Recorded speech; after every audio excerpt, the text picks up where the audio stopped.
இன்றைய தினம் மால்டாவினுடைய பிரதமர் தன்னுடைய நாடும் வருகிற செப்டம்பர் மாதம் பாலஸ்தீனத்தை தனிநாடாக அங்கீகரிக்கப் போகிறது என்கிற பகிரங்க அறிவிப்பை விடுத்திருக்கிறார். அவருடைய அறிவிப்பு இந்த ஸ்டாமரை போல பிரித்தானியாவுடைய பிரைம் மினிஸ்டரை போல பூசி மொழிவி மக்களை ஏமாத்துற மாதிரி அந்த மாதிரி அறிவிப்பு அவர் விடுக்கல. மீண்டும் இஸ்ரேல் எங்களை தாக்கினால் அல்லது அமெரிக்கா எங்களை தாக்கினால் உச்சகட்ட பதிலடியை நாங்கள் இஸ்ரேலுக்கும் அமெரிக்காவுக்கும் வழங்குவோம் என்று நேற்றைய தினம் ஐரோப்பிய யூனியன் அதிகாரிகளோடு நடைபெற்ற பேச்சுவார்த்தையின் பின்னால் ஊடகங்களுக்கு பேசியிருக்கிறார் ஈரானுடைய வெளிவிவகார அமைச்சர், ஈரானுடைய ஃபாரின் மினிஸ்டர் அப்பாஸ் அராக்சி. இந்த வீட்டோ என்கிற அதிகார வார்த்தையை இங்க ஏன் பயன்படுத்தப்படுகிறது சொல்லி சொன்னா, இந்த எம்பி ஏன் பயன்படுத்துறாருன்னா, நினைச்சதை செய்யலாம், இஸ்ரேல் காசாவுக்குள்ள நினைச்ச அநியாயத்தை பண்ணலாம்ங்கிற அளவுக்கு வீட்டோ பவர் கொடுத்தது யாரு? அப்படி யாருக்காவது கொடுக்க முடியுமா? இந்த அநியாயத்துக்கு ஏன் துணை போறீங்க அப்படின்னு சொல்லிட்டு சைனா மற்ற நாடுகளோடு ஒப்பிடும்போது அமெரிக்கா ரஷ்யாவுக்கு ஈக்குவலாக இருக்கக்கூடிய ஒரு நாடு, அவர்களும் இன்றைக்கு இப்படியான ஒரு அறிவிப்பை விடுத்திருக்கக்கூடிய சந்தர்ப்பத்தில் தான் இன்றைய தினம் மேற்கு கரை அன்பிற்கினிய சகோதர சகோதரிகளே, நம் அனைவர் மீதும் ஏக இறைவனுடைய அமைதியும் கருணையும் உண்டாகட்டுமாக என்கிற உயரிய பிரார்த்தனைகளோடு பாலஸ்தீனத்தினுடைய காசா பகுதிகளில் 663வது நாளாகவும் என்னவெல்லாம் நடக்கிறது என்கிற செய்திகளைத்தான் இன்னைக்கும் நம்ம பார்க்க இருக்கிறோம். இன்றைய நாளிலும் காசாவிலே இஸ்ரேலிய ஆக்கிரமிப்பு இராணுவத்தினுடைய தாக்குதல்கள் தொடர்கிற அதே நேரம் பாலஸ்தீன விடுதலை இராணுவமும் பதிலடி தாக்குதல்களை நடத்தி கொண்டிருக்கக்கூடிய செய்திகள் உட்பட சர்வதேச அளவில் பாலஸ்தீனத்தை தனிநாடாக அங்கீகரிப்பதா இல்லையா என்கிற பேச்சுக்களும் தொடர்ந்து இடம்பெற்று வருகிறது. நமக்கெல்லாம் தெரியும், நேற்றைய இரவு பின்னேரங்களில் பாலஸ்தீனத்தை தனிநாடாக அங்கீகரிப்போம், நிபந்தனையோடு அங்கீகரிக்க இருக்கிறோம் என்கிற அறிவிப்பை யூகே பிரித்தானியா வெளியிட்டிருந்தாங்க. உண்மையிலேயே பிரித்தானியாவினுடைய அறிவிப்பு என்பது மக்களை மடையர்களாக கருதி இப்ப இருக்கக்கூடிய இந்த பதட்டமான சூழ்நிலையை தணிப்பதற்குரிய ஒரு வேலையாகத்தான் அந்த அறிவிப்பு இருக்கிறது என்பதை இன்றைக்கு ஒரு தனி வீடியோவாக ரஸ்மின் டாக்ஸ் என்கிற நம்முடைய மற்ற சேனலில் நம்ம விரிவாக பேசி இருக்கிறோம். ஏன்னா இப்போ உலகம் முழுவதும் காசாவை தனிநாடாக அங்கீகரிக்கணும் பாலஸ்தீனத்தை என்கிற பேச்சுக்கள் வருகிற போது, இஸ்ரேல் யுத்தத்தை நிறுத்தாவிட்டால் நாங்கள் பாலஸ்தீனத்தை தனிநாடாக அங்கீகரிப்போம் என்கிறார் ஸ்டாமர், அதாவது பிரித்தானியாவுடைய பிரதம மந்திரி. இது எதுக்காக சொல்றாருன்னா, இந்த ஒரு மாதம் இது எதுக்காக சொல்றாருன்னா, ஒரு மாதம் இருக்கிறது, ஒரு மாதத்துக்குள்ளாக எத்தையாவது நாங்கள் பண்றோம், நீங்க சொல்றதெல்லாம் நாங்க செய்யறோம், இந்த யுத்தத்தை அவங்க நிறுத்தணும். ஏன்னா இந்த யுத்தத்தை நிறுத்த முடியாம தான் தற்போது இன்டர்நேஷனலி எல்லோருமே தடுமாறி கொண்டிருக்கிறார்கள். அவங்க நினைச்சாங்க பாலஸ்தீன விடுதலை அமைப்பு பணிஞ்சு வந்துருவாங்க, சரண்டர் ஆயிருவாங்க, அவங்களுக்கு இனிமே போராடுறதுக்கு ஆயுதம் இருக்காது, அது இருக்காது, இது இருக்கா, எல்லாத்தையுமே நினைச்சாங்க. அல்லாஹ்வுடைய உதவியால அவர்களால் அதை மிஞ்சி தாக்குதல்களை நடத்த முடிகிற காரணத்தினால தான் தற்போது இந்த நிலைக்கு வந்திருக்கிறார்கள். அதனால தான் தற்போது ஸ்டாமர் என்ன பண்றாருன்னா, நீங்க யுத்தத்தை நிறுத்தினீங்கன்னு சொன்னா பாலஸ்தீனத்தை அங்கீகரிப்பதை பற்றி நாங்கள் யோசிக்கலாம், இல்லாவிட்டால் செப்டம்பர் மாதம் பாலஸ்தீனத்தை தனிநாடாக நாங்களும் அங்கீகரிப்போம் என்கிற ஒரு வார்த்தையை அவர் பயன்படுத்துகிறார். இந்த அத்தனை பிரச்சனைக்கு காரணமே பிரித்தானியா என்பது நமக்கெல்லாம் தெரியும்.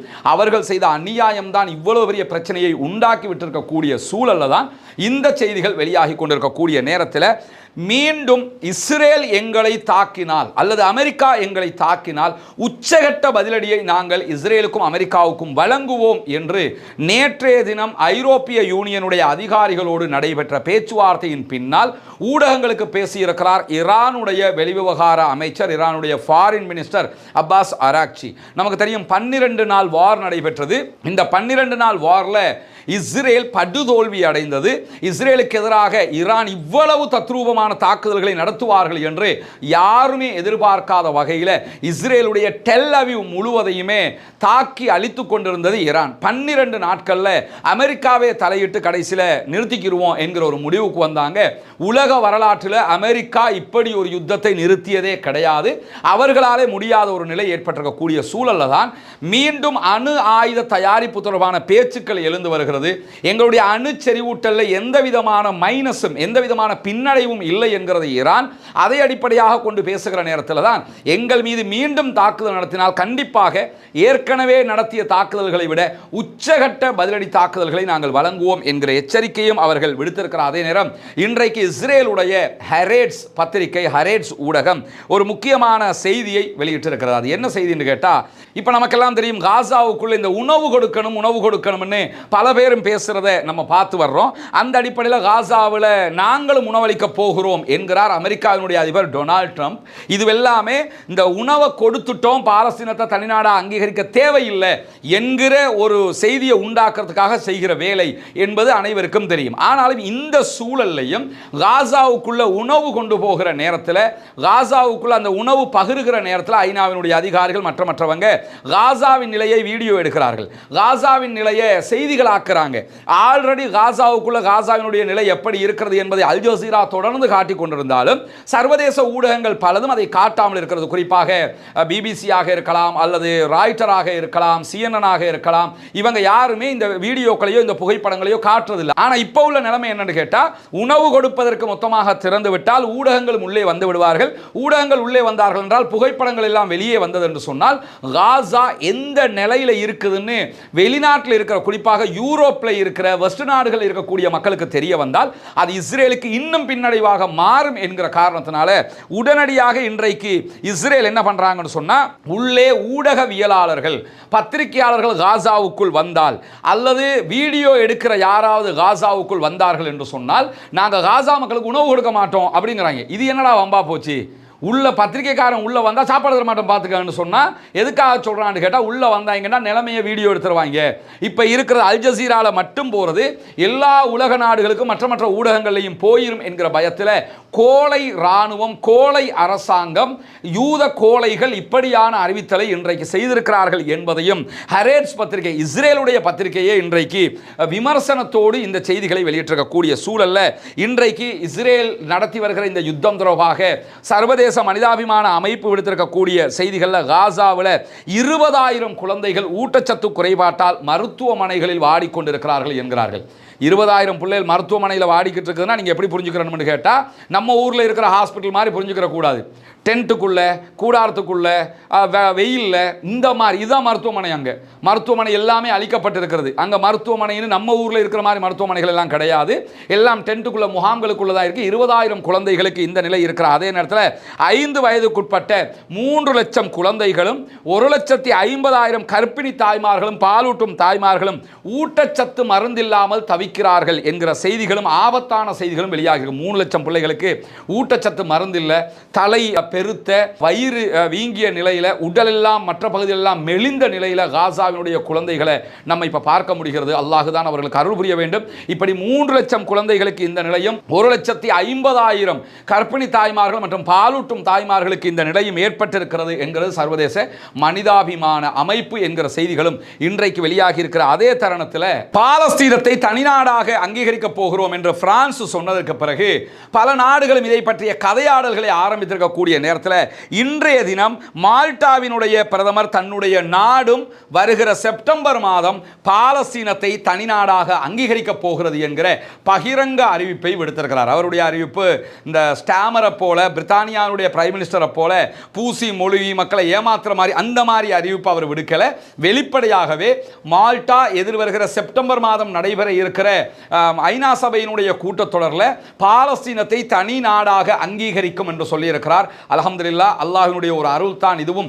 இன்னும் ஒரு நாடு, இதுவரைக்கும் ஐநாவில் உறுப்புரிமை பெற்றிருக்கக்கூடிய 193 நாடுகளில் 140க்கும் மேற்பட்ட நாடுகள் பாலஸ்தீனத்தை அங்கீகரித்திருக்கிறது. அதாவது 3/2 பெரும்பான்மை அங்கீகாரம் பெற்றிருக்கக்கூடிய நேரத்தில் மால்டாவும் தற்போது பாலஸ்தீனத்தை தனிநாடாக அங்கீகரிப்பதாக அறிவித்திருக்கக்கூடிய சூழல்ல பிரித்தானியாவினுடைய மிகப்பெரிய யூதர்களுடைய அமைப்பாக செயல்படக்கூடிய யூத பிரதிநிதிகள் வாரியம் சற்று நேரத்துக்கு முன்பதாக ஒரு செய்தியை விடுத்திருக்கிறது. அதில் அவங்க என்ன சொல்றாங்கன்னு சொன்னா, தி கார்டியன் வெளியிட்டிருக்கக்கூடிய செய்திகளில் காசாவுக்குள்ள உதவிகளை அனுமதிப்பதற்கு உடனடியாக ஏற்பாடுகள் செய்ய வேண்டும்.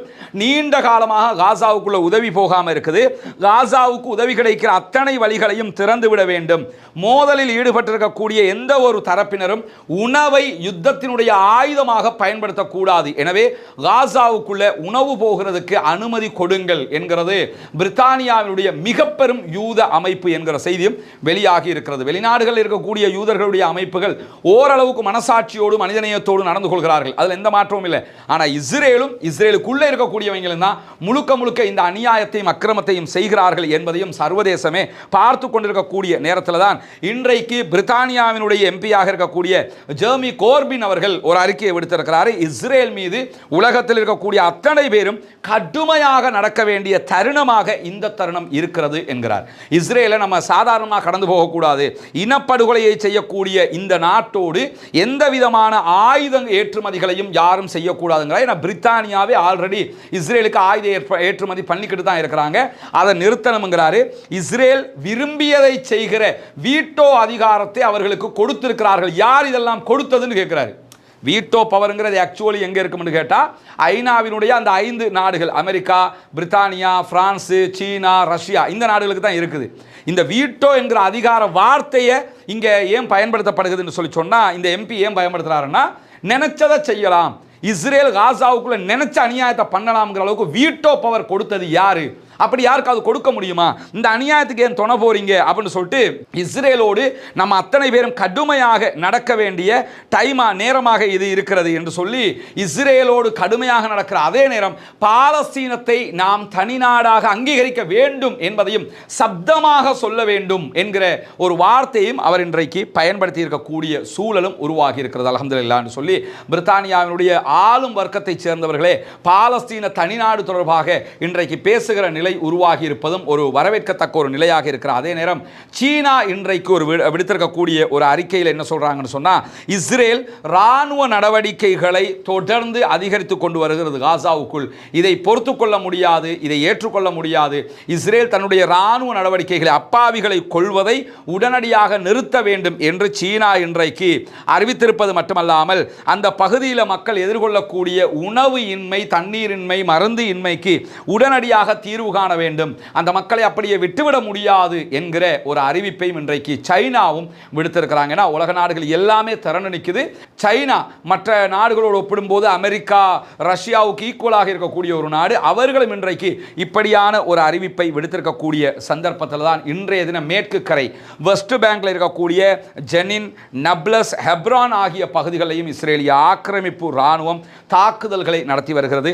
அங்கிருக்கக்கூடிய அப்பாவிகள் மீதான தாக்குதல்களை நடத்தி அவர்களுடைய வீடுகளை அழிக்கக்கூடிய வேலைகளையும் அவர்கள் செய்து வருவது மட்டுமல்லாமல் இன்றைக்கு புனிதமிக்க மஸ்ஜிதுல் அக்ஸாவுக்குள்ள டசன் கணக்கான இஸ்ரேலியர்கள் போலீஸ் பாதுகாப்போடு உள்ளே நுழைந்து அவர்களுடைய தல்முதிக் என்கிற யூத வணக்க வழிபாட்டை செய்திருக்கிறார்கள் பலவந்தமாக என்கிற செய்திகளும் வெளியாகி இருக்குது. மஸ்ஜிதுல் அக்ஸாவை பொறுத்தவரை இஸ்லாமியர்கள் தொழுவதற்கென்று ஒரு பகுதி இருக்குது, கிறிஸ்தவர்களுக்கென்று ஒரு பகுதி இருக்குது, யூதர்களுக்கென்று ஒரு பகுதி இருக்குது. அவங்களோட பகுதிகளுக்குள்ள போறதை பற்றி ஒரு பிரச்சனையும் கிடையாதுன்னு தான் சர்வதேசமே சொல்லிக் கொண்டிருக்கிறது. ஆனால் முஸ்லீம்கள், இஸ்லாமியர்கள் வணக்க வழிபாடுகளில் ஈடுபடக்கூடிய அந்த பகுதிகளுக்குள்ள வந்து வீம்பாக என்ன பண்றாங்கன்னா, மஸ்ஜிதுல் அக்ஸாவை சிதைப்பது, அதை உடைப்பது, அந்த பகுதியில் நாசமாக்குறதோடு சேர்ந்து இந்த தல்முதிக் என்கிற அவர்களுடைய வணக்கத்தையும் அவர்கள் செய்திருக்கிறார்கள் என்கிற செய்திகளும் இன்றைக்கு வெளியாகி இருக்கிறது. இதையெல்லாம் அரபு நாடுகள் பார்த்துக்கிட்டு தாங்க இருக்குது. புனிதமிக்க மஸ்ஜிதுல் அக்ஸா, அதே போன்று புனிதமிக்க மஸ்ஜிது நபவி, புனிதமிக்க ஹரம் ஷரீஃப், இந்த மூன்றுமே இஸ்லாமியர்களுடைய 3 புனித தலங்களாக இருக்கிறது. ஆனால் அரபு நாடுகள் எல்லாம் சவுதியில் இருக்கக்கூடிய மக்காவும் மதீனாவும் மாத்திரம்தான் புனித தலங்கள் என்று நினைச்சுக்கிட்டு இருக்கிறாங்களோ தெரியல.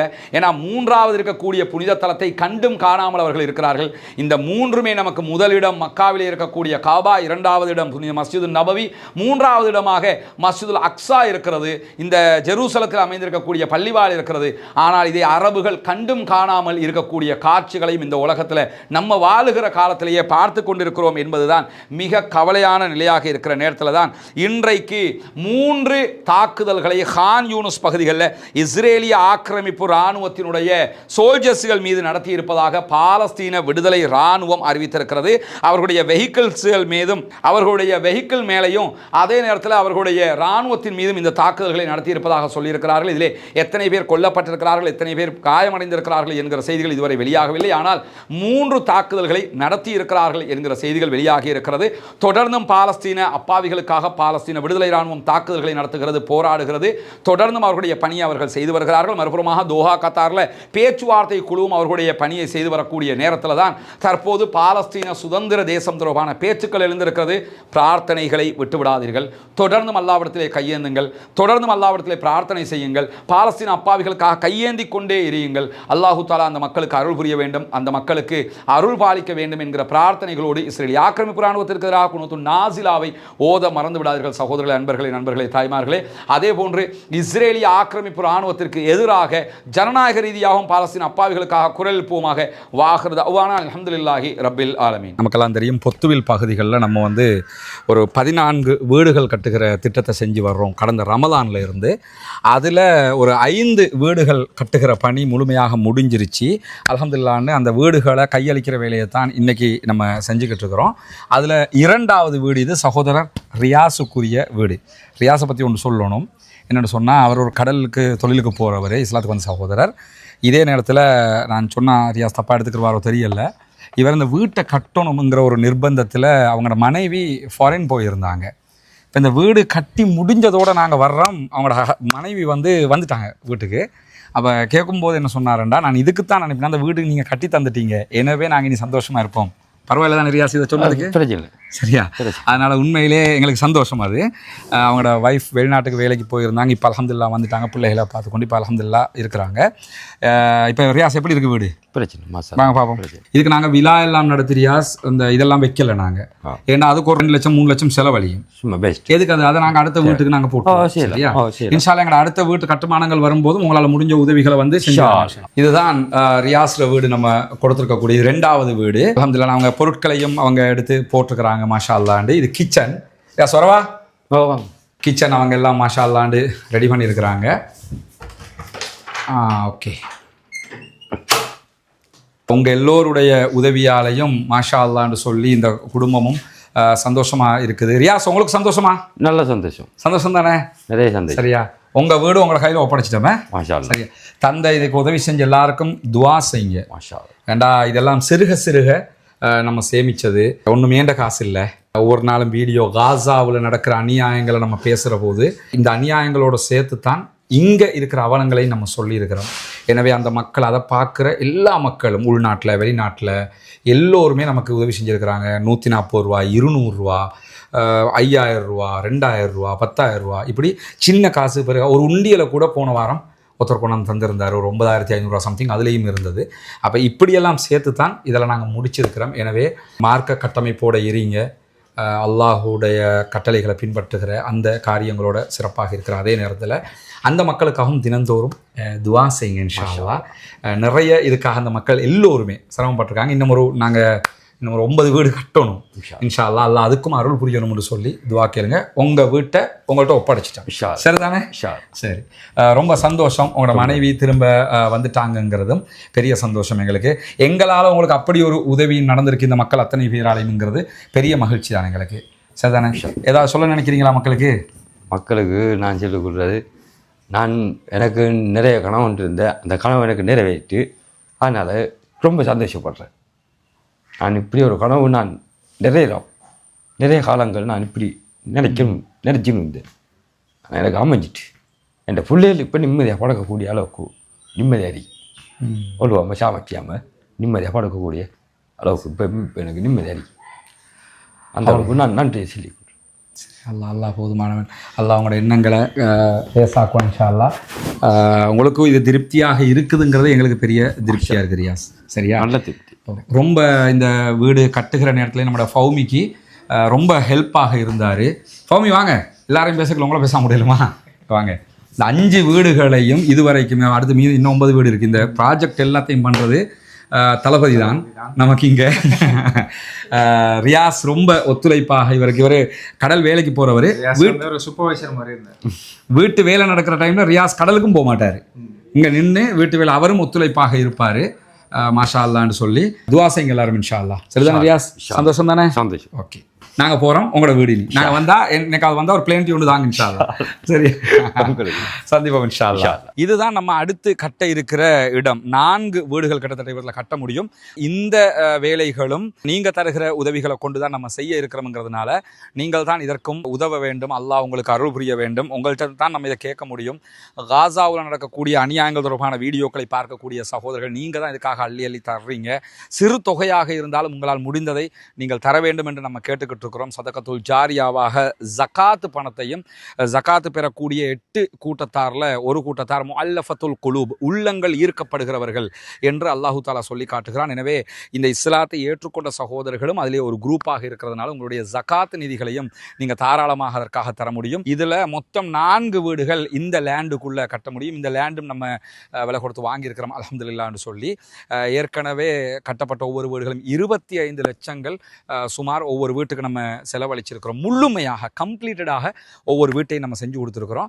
அதே மாதிரி தான் இந்த இடத்துல 4 வீடுகள் கட்ட வேண்டி இருக்கிறது. எனவே இந்த வீட்டுக்கான உதவி ஒத்தாசைகளையும் வாரி வழங்குமாறு அன்பாக கேட்டுக்கொள்கிறோம். உங்களிடத்தில் மட்டும்தான் நாங்கள் கேட்டு வர முடியும். எனவே இந்த வீடியோக்களை பார்க்கிற சகோதரர்கள் இதற்கான உதவிகளை வாரி வழங்குங்கள். முன்னால் தெரிகிற நம்முடைய வங்கி கணக்கிலக்கத்திற்கு நீங்கள் உங்களால் முடிந்த உதவித்தொகைகளை அனுப்பித்தர முடியும். அதே நேரத்தில் வெளிநாடுகளிலிருந்து பணம் அனுப்ப முடியாது இந்த அக்கௌண்ட்டுக்கு என்று சொல்லக்கூடியவங்க முன்னால் தெரிகிற என்னுடைய வாட்ஸ்அப் மற்றும் தொலைபேசி இலக்கத்தை தொடர்பு கொள்ளுங்கள். உங்களுக்கு அதற்குரிய வழிகாட்டுதல்களையும் நம்ம தருவதற்கு தயாராக இருக்கிறோம். வல்ல இறைவன் நம்முடைய அனைத்து பணிகளையும் புரிந்து கொள்ள வேண்டும். அந்த மக்கள் மகிழ்ச்சியாக அதை ஏற்றுக்கொண்ட காட்சிகளை நீங்கள் பார்த்துருப்பீங்க. எனவே தான் இந்த உதவியை நாங்கள் உங்களிடத்தில் கேட்குறோம். இந்த 4 வீடுகள் கட்டிட்டோம்னா மொத்தம் 9 வீடுகள் முடிஞ்சிடும். அதுக்கு பிறகு இன்னொரு 6 வீடு, இப்படி நம்மளால் முடிஞ்ச வரைக்கும் எத்தனை வருஷமானாலும் கட்டி கொடுக்கறது எவ்வளோதாங்கிற அடிப்படையில் தான் இதற்காக ஓடிக்கொண்டிருக்கோம். ஒன்று புரிஞ்சுக்கிறேங்க, நான் இருக்கிறது பொத்துவில்லை இப்போ. ஆனால் நான் உண்மையிலே என்னுடைய வசிப்பிடம் கொழும்பு. இந்த பணிகளை மேற்பார்வையிடுவதற்காக மாதத்தில் குறைஞ்சது 3 தடவையாவது நான் பொத்துவிலுக்கு வந்து போய்கிட்டு இருக்கிறேன். இங்கே சகோதரர் ஃபௌமி பொறுப்பாக இருந்து செஞ்சுக்கிட்டு இருக்கிறாரு. கிட்டத்தட்ட கொழும்புல இருந்து வர்றதுக்கு 7 மணி நேரம் பிடிக்கும், திரும்ப போகிறதுக்கு 7 மணி நேரம் பிடிக்கும்.